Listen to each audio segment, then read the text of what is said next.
दूसरा अध्याय, पहली आयत। कई दिन के बाद वह फिर कफरनहूम में आया और सुना गया कि वह घर में है। यीशु के आगमन का समाचार तुरंत फैल गया कि वह वहां एक घर में ठहरा हुआ है।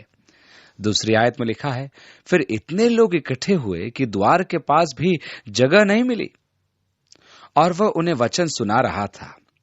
मुझे यह पद बहुत अच्छा लगता है। वचन से हटकर प्रचार हेतु ही है क्या? वचन के अतिरिक्त प्रचार के लिए कुछ नहीं होता है। प्राय प्रचारक अन्य बातें अधिक सुनाते हैं और वचन का सीधा प्रचार बहुत कम करते हैं। टीवी देखिए और रेडियो सुनिए, विविध विषय हैं जिनका प्रचार किया जाता है।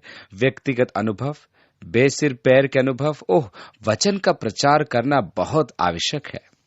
तीसरी आयत में, और लोग एक झोले के मारे हुए को 4 मनुष्यों से उठवाकर उसके पास ले आए, परंतु जब वे भीड़ के कारण उसके निकट न पहुंच सके तो उन्होंने उस छत को जिसके नीचे वह था खोल दिया, और जब उसे उधेड़ चुके तो खाट को जिस पर झोले का मारा हुआ पड़ा था लटका दिया। 4 व्यक्ति एक झोले के मारे हुए को घर की छत खोलकर यीशु के सामने पहुंचाते हैं, क्योंकि यीशु घर में था और प्रवेश द्वार पर खचाखच भीड़ जमा थी। जब किसी प्रकार छत खोलकर उस रोगी को नीचे लटकाया तो वह यीशु के सामने ठीक पहुंच गया। 5वीं आयत में, यीशु ने उनका विश्वास देखकर उस झोले के मारे हुए से कहा, हे पुत्र, तेरे पाप क्षमा हुए। रोगी के मित्र अत्यधिक निराश हुए होंगे। हे प्रभु, हम इसके पाप क्षमा कराने नहीं अपितु रोग मुक्ति के लिए इसे तेरे पास लाए थे। तेरे पाप क्षमा हुए। परमेश्वर के समक्ष उद्धार प्रथम है। लिखा भी है कि स्वर्ग में अंग भंग होकर प्रवेश करना नरक में जाने से उत्तम है। उद्धार प्रदान कर ज्योति राज्य में लाना परमेश्वर का सबसे बड़ा चमत्कार है। यीशु भी प्राथमिक कार्य को सर्वप्रथम करता है। यीशु द्वारा कहा जाना कि पुत्र, तेरे पाप क्षमा हुए उद्धार की घोषणा है, जिसे फरीसियों ने तुरंत पकड़ लिया। 6ठी आयत में, तब कई एक शास्त्री जो वहां बैठे थे अपने अपने मन में विचार करने लगे। वे कहने लगे कि यह परमेश्वर की निंदा करता है। यह मनुष्य क्यों ऐसा कहता है? यह तो परमेश्वर की निंदा करता है। परमेश्वर को छोड़ और कौन है जो पाप क्षमा कर सकता है? 7वीं आयत, यह मनुष्य क्यों ऐसा कहता है? यह तो परमेश्वर की निंदा करता है। परमेश्वर को छोड़ और कौन है जो पाप क्षमा कर सकता है? उनका यह दूसरा कथन सही था, पहला नहीं, परंतु वे नहीं जानते थे कि यीशु ही परमेश्वर है। वो परमेश्वर की निंदा नहीं कर रहा है। भजन संहिता 51 में राजा दाऊद बेतशीबा के साथ पाप के कारण नातान द्वारा झिड़के जाने के पश्चात कहता है, हे परमेश्वर, अपनी करुणा के अनुसार मुझ पर अनुग्रह कर, अपनी बड़ी दया के अनुसार मेरे अपराधों को मिटा दे। मैंने केवल तेरे ही विरुद्ध पाप किया है। केवल परमेश्वर ही मनुष्य के पाप क्षमा कर सकता है। इसलिए वे उचित कहते थे कि पाप क्षमा करने वाला परमेश्वर ही है। हाँ, उनका यह कहना भी उचित नहीं था कि यीशु परमेश्वर की निंदा कर रहा था। वह तो केवल उन पर अपनी वास्तविकता प्रकट कर रहा था। ध्यान दीजिए कि एक युवा धनी व्यवस्थापक आकर उसे अच्छा गुरु कहने लगा तो यीशु ने उससे कहा कि अच्छा तो केवल परमेश्वर है, तू मुझे क्यों अच्छा कहता है? यीशु के कहने का अर्थ यह नहीं था कि वह अच्छा नहीं है, वरन यह कि उसने ये सत्य जान लिया था कि यीशु ही परमेश्वर है और यीशु उसके अचेतन मन में सत्य स्थापित करना चाहता था कि वह उसे अच्छा क्यों कहते हैं, क्योंकि अच्छा तो केवल परमेश्वर है। यीशु ये जानता था कि फरीसी ये सुनकर विचलित हो उठेंगे, परंतु उसे अपना दिव्य अधिकार तो दर्शाना ही था, इसलिए उसने कहा कि उसके पाप क्षमा हुए। 8वीं आयत में, यीशु ने तुरंत अपनी आत्मा में जान लिया कि वे अपने अपने मन में ऐसा विचार कर रहे हैं और उनसे कहा, तुम अपने अपने मन में ये विचार क्यों कर रहे हो? सहज क्या है? क्या झोले के मारे से यह कहना कि तेरे पाप क्षमा हुए, या यह कहना कि उठ अपनी खाट उठाकर चल फिर? क्या कहना आसान है? कहने मात्र के लिए दोनों में से कुछ भी कहना आसान है, परंतु यदि यह कहा जाए कि तेरे पाप क्षमा हुए तो उसे सिद्ध करने के लिए कोई प्रत्यक्ष चिन्ह की आवश्यकता अवश्य होगी, अन्यथा कैसे ज्ञात होगा कि पाप क्षमा हो गए? इसलिए कहना उचित होगा कि खाट उठाकर चल, परंतु यह जोखिम भरा काम है, क्योंकि यदि वह उठ न पाया तो आप फंस गए और आपके स्वांग का भेद खुल गया। परंतु यदि आपके कहते ही वह उठकर खड़ा हो गया तो यह आपकी सामर्थ्य का प्रमाण है।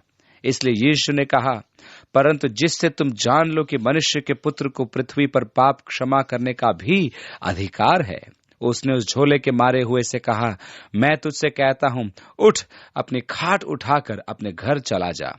और वह उठा और तुरंत खाट उठाकर और सबके सामने से निकलकर चला गया। इस पर सब चकित हुए और परमेश्वर की बड़ाई करके कहने लगे कि हमने ऐसा कभी नहीं देखा। अलौकिक। उन्होंने आश्चर्यचकित हो परमेश्वर की महिमा की। यीशु ने पहाड़ी उपदेश में कहा था, उसी प्रकार तुम्हारा उजियाला मनुष्यों के सामने चमके कि वे तुम्हारे भले कामों को देखकर तुम्हारे पिता की जो स्वर्ग में है बड़ाई करें। उजियाले के चमकने और भले कामों को करने की दो विधियां हैं। एक तो यह है कि मनुष्य की महिमा हो, कि जब कोई आपके कार्यों को देखे तो कहे, वाह, कैसा प्रतापी व्यक्ति है, क्या यह व्यक्ति विशेष नहीं? और दूसरा यह है कि मनुष्य के कार्यों को देखकर परमेश्वर की महिमा प्रकट हो। यीशु के कार्यों को देखकर लोग परमेश्वर की स्तुति करते थे। विश्वासियों के कामों को देखकर भी परमेश्वर की स्तुति होनी चाहिए। परमेश्वर कैसा महान है, क्या वह भला नहीं? क्या परमेश्वर महान नहीं? हमें अपने काम इस प्रकार करने चाहिए कि हम नहीं परंतु परमेश्वर की महिमा हो।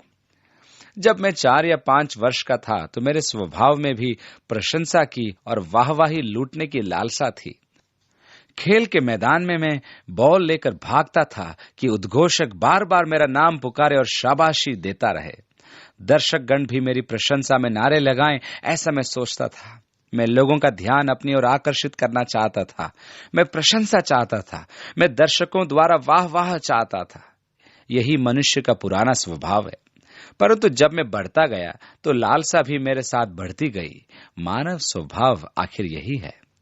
जब मनुष्य मसीह को ग्रहण कर लेता है तो उसका पुराना स्वभाव जाता रहता है, क्योंकि वह मसीह में मृतक है और उसका नया जीवन अपने कार्यों द्वारा मसीह और परमेश्वर को महिमा प्रदान करता है।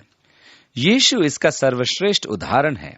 उसके चमत्कार को देखकर दर्शकों ने परमेश्वर की महिमा की। 13वीं आयत, वह फिर निकलकर झील के किनारे गया और सारी भीड़ उसके पास आई और वह उन्हें उपदेश देने लगा। जाते हुए उसने हलफई के पुत्र लेवी को चुंगी लेने वाले की चौकी पर बैठे देखा। मत्ती कफरनहूम में चुंगी लिया करता था। एक रोचक बात यह है कि यीशु ने कफरनहूम से अधिकांश शिष्यों का आह्वान किया। मार्ग में चलते हुए यीशु ने उसको बुला लिया और उससे कहा, मेरे पीछे हो ले, और वह उठकर उसके पीछे हो लिया।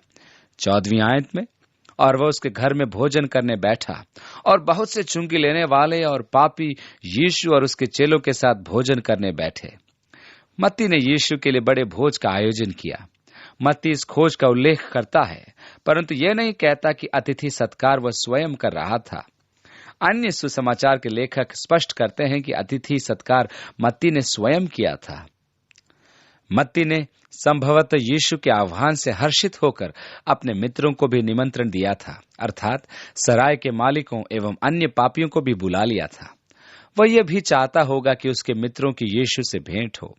मत्ती और उसके मित्र जनसाधारण एवं प्रतिष्ठित व्यक्तियों में पापी माने जाते थे। मनुष्य संसार में राज्य करना चाहता है, परंतु मैं उस नए राज्य की प्रतीक्षा कर रहा हूं जहां धार्मिकता वास करती है। 15वीं आयत में आगे, क्योंकि वे बहुत से थे और उसके पीछे हो लिए थे, और शास्त्रियों और फरीसियों ने यह देखकर कि वह तो पापियों और चुंगी लेने वालों के साथ भोजन कर रहा है, उसने चेलों से कहा, वह तो चुंगी लेने वालों और पापियों के साथ खाता पीता है। उनकी स्तब्धता तथा ग्लानि को समझने के लिए आपको यहूदी संस्कृति का ज्ञान होना आवश्यक है।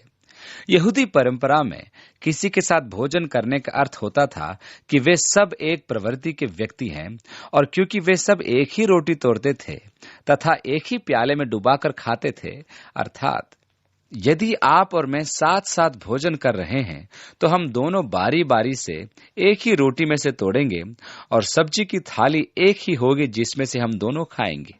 उनकी धारणा में एक ही भोजन में सहभागी होने का अर्थ होता था एक आत्मा एवं एक जान, जिसका अर्थ है एक से कार्य तथा एक से विचार।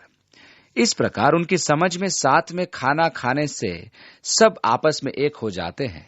यही कारण था कि यहूदी अन्य जातियों के साथ भोजन नहीं करते थे, और जब यीशु ने पापियों एवं चुंगी लेने वालों के साथ भोजन किया तो वे चकित थे, परंतु परमेश्वर ने उसे हमारे जैसा बनाया। देखिए, 2 कुरिन्थियों उसके 5वें अध्याय की 21वीं आयत में लिखा है, जो पाप से अज्ञात था उसी को उसने हमारे लिए ठहराया कि हम उसमें होकर परमेश्वर की धार्मिकता बन जाएं। उसने हमारे साथ अपने पहचान बनाए कि वह हमारा उद्धार करे। यीशु ने यह सुनकर उनसे कहा, भले चंगे को वैद्य की आवश्यकता नहीं, परंतु बीमारों को है। मैं धर्मियों को नहीं, परंतु पापियों को बुलाने आया हूं। यूहन्ना के चेले और फरीसी उपवास करते थे, सो उन्होंने आकर उससे यह कहा कि यूहन्ना के चेले और फरीसियों के चेले क्यों उपवास रखते हैं, परंतु तेरे चेले उपवास नहीं रखते? यीशु ने उनसे कहा, जब तक दुल्हा बारातियों के साथ रहता है, क्या वे उपवास कर सकते हैं? सो जब तक दुल्हा उनके साथ है, तब तक वे उपवास नहीं रख सकते। परंतु वे दिन आएंगे कि दुल्हा उनसे अलग किया जाएगा, उस समय वे उपवास करेंगे। उपवास एक संस्कार है जिसमें देह का इनकार किया जाता है। यह आत्म त्याग या आत्म उत्पीड़न के सदृश प्रथा है। यह अहम का इनकार है। यीशु ने इस पृथ्वी पर वास करते समय अपने शिष्यों को उपवास करने के लिए कभी प्रोत्साहित नहीं किया, क्योंकि उसके रहते उनका आनंद का समय था। उनका उपवास का समय आरंभ होगा यीशु के चले जाने के बाद। पुराने नियम में हम देखते हैं कि दानियेल उपवास में आत्म पीड़ित होता था और परमेश्वर से प्रार्थना करता था। उपवास में वो मदिरा नहीं पीता था और मांस नहीं खाता था। इस प्रकार अनेक रूप में आत्म त्याग किया जाता था। उपवास भी अनेक प्रकार के होते हैं। संपूर्ण त्याग, जिसमें केवल पानी पीना होता है, जिसमें शरीर का निर्जलीकरण न हो, तथा दूसरा, प्रार्थना करते समय विशेष प्रकार के भोजन से इनकार करना। प्रार्थना और वचन उसी प्रकार आत्मा का पोषण करते हैं जिस प्रकार भोजन शरीर का पोषण करता है। हम 3 बार भोजन करना नहीं भूलते। हम शरीर की निष्ठापूर्वक सुधि लेते हैं, परंतु आत्मा के सुधि लेने में हम प्राय चूक जाते हैं। आत्मा और शरीर में परस्पर द्वंद्व रहता है। अधिकांश समय शरीर का आत्मा पर विजयी होने का प्रमुख कारण यही है कि मनुष्य की प्राथमिकता शरीर का पोषण है, न कि आत्मा का। मैं शरीर को तो खूब खिलाता पिलाता हूं, परंतु आत्मा को भूखा मारता हूं। उपवास एवं प्रार्थना इस स्वार्थपूर्ण प्रक्रिया के विपरीत है। इस प्रकार आत्मा सामर्थी होकर शरीर पर विजयी हो जाती है। उपवास रखने का वास्तविक उद्देश्य यही है कि आत्मा को प्रार्थनाओं द्वारा सामर्थ प्राप्त हो और वह शरीर पर विजयी हो जाए। जब फरीसियों, शिष्यों तथा धार्मिक रीति रिवाज अर्थात उपवास एवं संस्कारों का विवाद उत्पन्न हुआ, तो यीशु ने 21वीं आयत में कहा, कोरे कपड़े का पैबंद पुराने पहरावन पर कोई नहीं लगाता, नहीं तो वो पैबंद उसमें से कुछ खींच लेगा, अर्थात नया पुराने से, और वो और फट जाएगा। यीशु जिस समय में ये वृत्तांत कहता है, उस समय सेनफोराइज्ड यानी कि विभिन्न प्रकार के कपड़ों को जोड़कर लोग वस्त्र नहीं बनाते थे।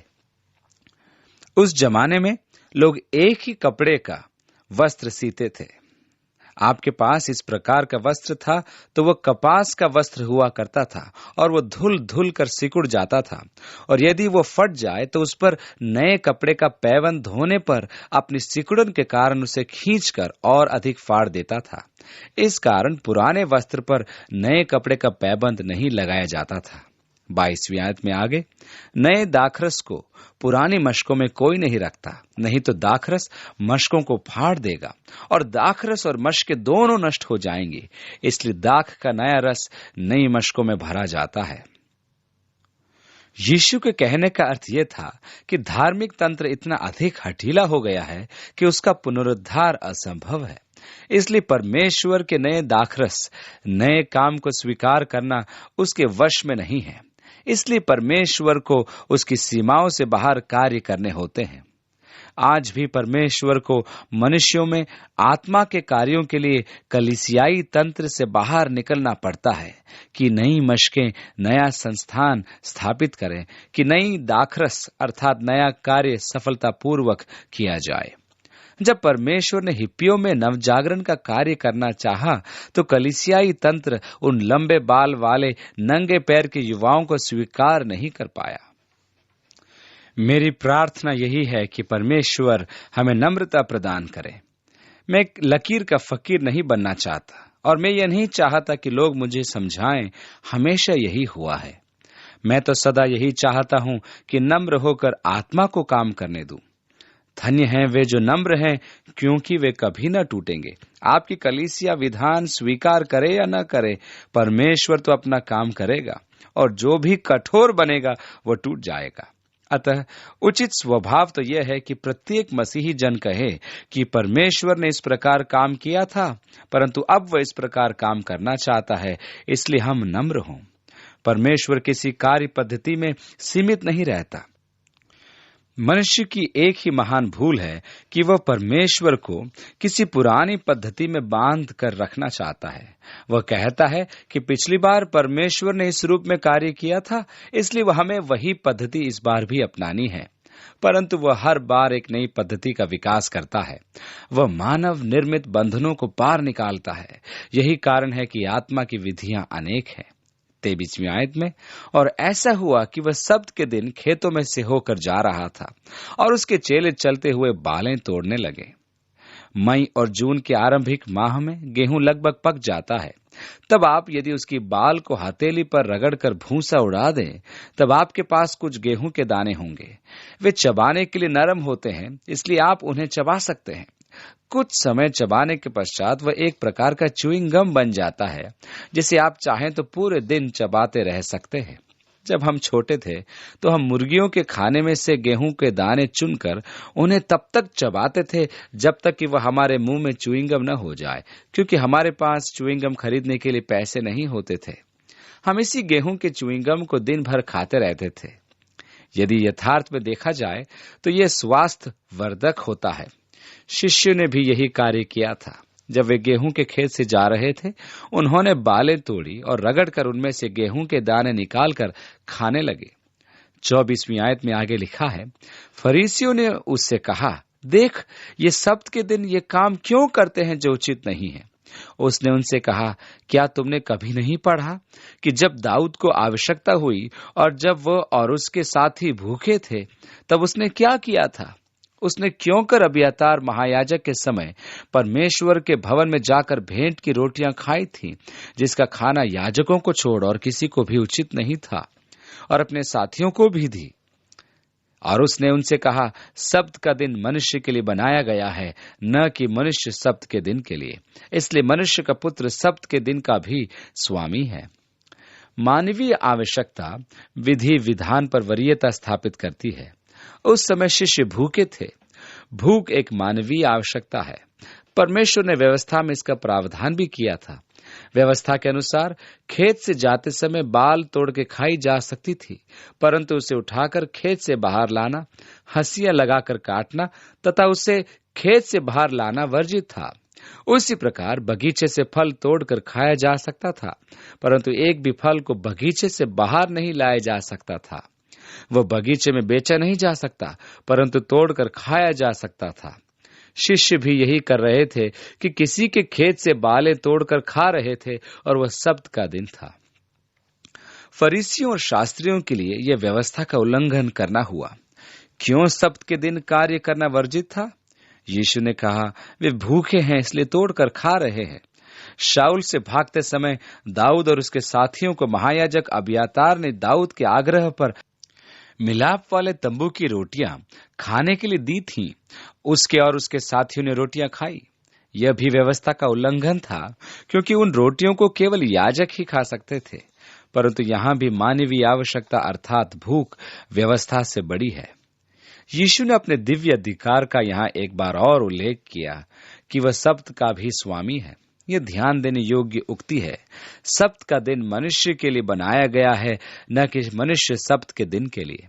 इस कारण बुद्धिमानी से इस दिन विश्राम करके अपने स्वास्थ्य का नवीनीकरण करें। परमेश्वर ने यह दिन आपके विश्राम के लिए बनाया है। स्वतंत्र होकर विश्राम कीजिए। आप एक स्वस्थ व्यक्ति बनेंगे। परंतु होता यह है कि हम अपने दैनिक कार्यकलापों में व्यस्त होकर भाग दौड़ में लगे रहते हैं। इसलिए सब्त के दिन का लाभ उठाइए।